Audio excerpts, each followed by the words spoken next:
नमस्कार, जय श्री कृष्ण। जन्म कुंडली बनाना सीखे पार्ट 2 वीडियो में आप सभी का स्वागत है। पिछले वीडियो में हमने ज्योतिष के परिचय के बारे में जानकारी लिया।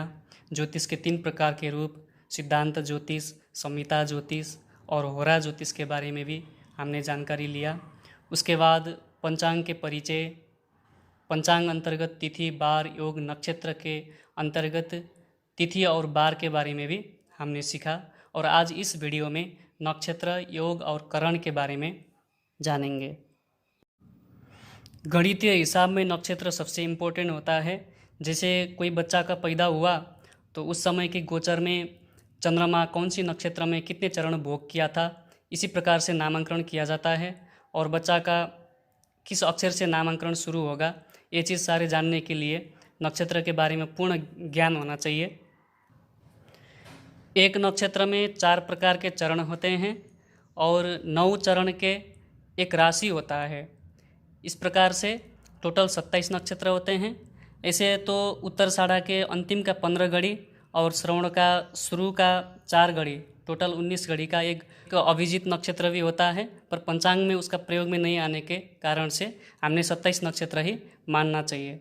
और नक्षत्र के प्रकार और प्रयोग के बारे में और ज़्यादा विस्तृत में जानकारी आपको अगले वीडियो में मिलेगा। अभी आपको फिर ज़्यादा कन्फ्यूज़न हो जाएगा। बस अभी फ़िलहाल आपको इतना ही जानना है। 27 प्रकार के नक्षत्र मैं बताता हूँ। अश्विनी पहला नंबर में आता है, अश्विनी नक्षत्र। और अश्विनी नक्षत्र का 4 प्रकार के चरण हैं। पहला चरण चू, दूसरा चरण चे, तीसरा चरण चो और चतुर्थ चरण ला। इसी प्रकार से 2 नंबर में भरणी नक्षत्र, ली, लू, ले, लो। कृतिका अ, ई, उ, ए। रोहिणी ओ, वा, वी, वु। मृगशिरा वे, वो, का, की। आर्द्रा कु, घ, ङ, छ। पुनर्वसु के, को, हा, ही। पुष्य हु, हे, हो, डा। Ashlesha D, do, day, dough. मघा मा, मी, मु, मे। पूर्व फाल्गुनी मो, टा, टी, टू। उत्तर फाल्गुनी टे, टो, पा, पी। हस्त पु, स, ण, ठ। चित्रा पे, पो, रा, री। इस प्रकार 15 नंबर में स्वाति नक्षत्र, रू, रे, रो, ता। विशाखा ती, तू, ते, तो। अनुराधा ना, नी, नू, ने। ज्येष्ठा नो, या, ई, यू। मूल ए, यो, भा, भी। पूर्वाषाढ़ा भू, ध, फ, ढ। उत्तराषाढ़ा भे, भो, जा, जी। श्रवण खी, खू, खे, खो। धनिष्ठा गा, गी, गू, गे। शतभिषा गो, सा, सी, सु। पूर्व भाद्रपद से, सो, दा, दी। उत्तर भाद्रपद दू, थ, झ, या। और अंतिम में 27 में रेवती दे, दो, चा, ची। इन प्रत्येक नक्षत्र के 4-4 प्रकार के चरण हैं। ये 27 प्रकार के नक्षत्र आपको याद होना चाहिए। अगर चरण याद नहीं है, जैसे चूचे, चोला, अश्विनी, लीलू, लेलो, भरणी, ये याद नहीं है, चरण याद नहीं है, ये आप पंचांग में भी देख सकते हैं। पर नक्षत्र याद होना ज़रूरत होता है, वो भी संख्या के हिसाब से। जैसे 1 नंबर में अश्विनी, 6 नंबर में आर्द्रा, 12 नंबर में उत्तर फाल्गुनी। इस हिसाब से संख्या के हिसाब से भी नक्षत्र याद होना चाहिए। या आगे कैलकुलेशन करते समय आपको आसानी हो जाएगा और नामांकन के समय भी आपको आसानी हो जाएगा। इसलिए 27 प्रकार के अश्विनी से लेकर रेवती तक के याद कीजिए। अश्विनी, भरणी, कृतिका, रोहिणी, मृगशिरा, इस प्रकार से आपको 27 नक्षत्र पूरा याद कीजिए। तत्पश्चात हम योग के बारे में सीखेंगे।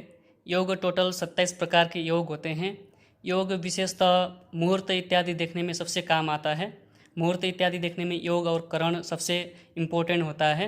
विस्कुंभा आदि 27 प्रकार के योग, जैसे आज के दिन में कौन सा योग है और इसी योग के हिसाब से आज का दिन का फल रहता है। सुबह काम करने के लिए, किस प्रकार के काम करने के लिए, जैसे हम जैसे गाड़ी खरीद रहे हैं या फिर हम मकान बनाने के लिए मुहूर्त देख रहे हैं, तो इत्यादि चीज़ के लिए करण और योग के साथ में अन्य चीज़ भी देखा जाता है। पर यह योग और करण सबसे इम्पोर्टेंट होता है। आइए, योग भी आपको याद होना अत्यंत जरूरी है। तो 1 नंबर में विस्कुंभ योग, मेरे साथ बोलिए आप भी। 2 नंबर में प्रीति, 3 नंबर में आयुष्मान, 4 नंबर में सौभाग्य, 5 शोभन, अतिगंड, सुकर्मा, धृति, शूल, गंड, वृद्धि, ध्रुव, व्याघात, हर्षण, वज्र, सिद्धि, व्यतिपात, वरियान, परिग, शिव, सिद्ध, साध्य, शुभ, शुक्ल, ब्रह्म, इंद्र और अंतिम में वैधृति। इस प्रकार से 27 प्रकार के योग होते हैं और योग के अपने नाम के हिसाब से भी फल रहता है। जैसे विष्कुंभ योग इतना अच्छा भी योग नहीं है, मीडियम टाइप का योग है। प्रीति योग अच्छा योग माना जाता है। आयुष्मान योग अच्छा योग माना जाता है। तो इसके प्रयोग और पंचांग में मुहूर्त कैसे देखते हैं ये फिर आपको अगला वीडियो में जानकारी होगा, फिर आपको कन्फ्यूज़न हो जाएगा। फिलहाल आपको इतना ही जानना है, 27 प्रकार के योग और उनके नाम हो सके आपको याद होना चाहिए। तत्पश्चात पंचांग के अंतिम अंग है करण। करण भी योग जैसा ही मुहूर्त इत्यादि देखने में विशेष काम आता है। तो जानते हैं करण कितने प्रकार के होते हैं। चौर करण, चौर करण में वव, बालव, कौलव, तैतिल, गर, वणिज और विष्टि। चौर करण मतलब होता है चलायमान होने वाला करण। जैसे कि हम गाड़ी खरीद रहे हैं तो चौर करण में खरीदना चाहिए, क्योंकि हम चलायमान वस्तु है ना। तो इस प्रकार से मुहूर्त देखा जाता है। और उसी प्रकार से स्थिर करण में शकुनी, चतुष्पद, नाग और किंस्तुग्न, टोटल करण 11 होते हैं। 7 करण चौर करण में आता है और 4 करण स्थिर करण में आता है। फिलहाल अभी आपको इतना ही जानकारी लेना आवश्यक है, बस आपको याद होना चाहिए अभी।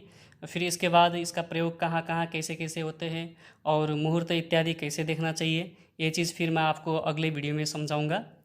तत्पश्चात हम दूसरा वीडियो से हिसाब करना शुरू करेंगे। सूर्य स्पष्ट कैसे किया जाता है, सूर्योदय स्पष्ट कैसे किया जाता है, स्थानीय समय काल इनका, वहाँ से हम हिसाब करना स्टार्ट करेंगे। इसके लिए आपके पास एक पंचांग होना अति आवश्यक है। मैं दिखा दूँ आपको।